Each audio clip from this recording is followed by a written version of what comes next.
Do you know that unlike the UK, where you have just the land registry, here in Spain we have the land registry and the catastral. And although they're both used in the property sale process, they have very different uses. So in this week's episode, we explain what they are, what they're used for in the purchase or the sale of your home here in Spain. So welcome to episode number 78 of 2 Minute Tuesday with Hondon Valley Homes.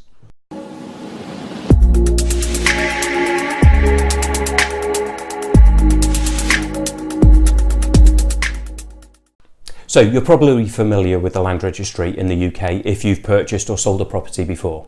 The Spanish land registry is an official database that lists the owners of individual properties. Now, it should be updated every single time that a property is sold or changes hand, and thus it protects the ownership rights of the new owner, and it avoids the possibility that a property could in essence be sold twice.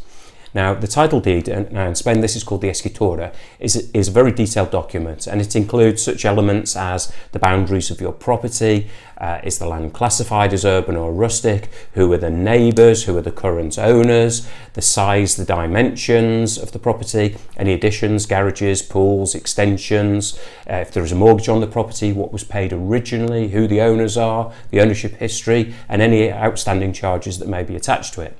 This is all important information for your lawyer, who needs to be aware of everything before committing to the sale. Now, when you're interested in buying a property, your lawyer will, on your behalf, use all the information at the land registry to verify that the property does indeed conform with what is being offered for sale, and importantly, that you're not inheriting any debts from the previous owner. So that's the land registry and the escritura covered. What about the catastral? Now, the catastral is generally more up to date than the land registry, so let me explain why.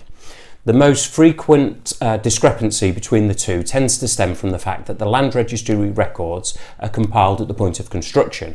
So you may say that if you purchased a property on a 10,000 square metre plot, 150 square metre build, this is what you purchased from the builder, this is what's registered on the deeds at the land registry. However, in 10 or 15 years when you come to sell the property, you've added a pool, a double garage, a property extension.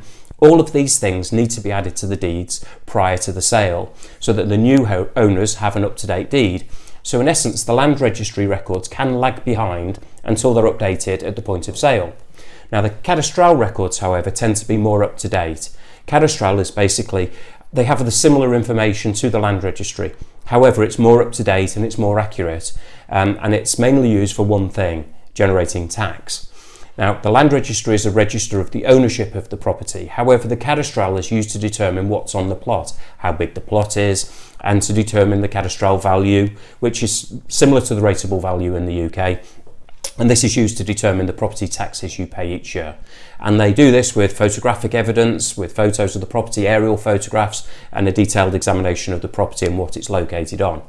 Now, factors that influence a property's catastral value include its location, its age, its build quality, its performance as an asset, and if any renovations have been undertaken, and the associated costs of the labour doing it.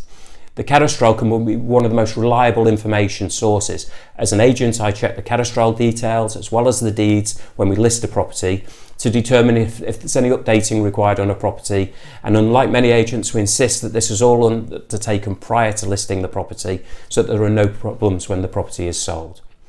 So that's it basically for this week's episode. We're all wrapped up now. If you've enjoyed it, then hopefully you'll tune in for future episodes. If you've got any question about this video, about properties in the area, buying, selling process, then please, my details should be on the screen at the moment. Drop me a line.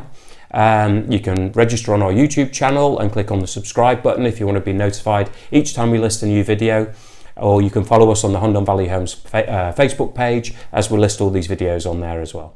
So once again, thank you for watching episode number 78 of 2 Minute Tuesday with Hondon Valley Homes, and we look forward to seeing you for episode number 79 very shortly. But for now, adios.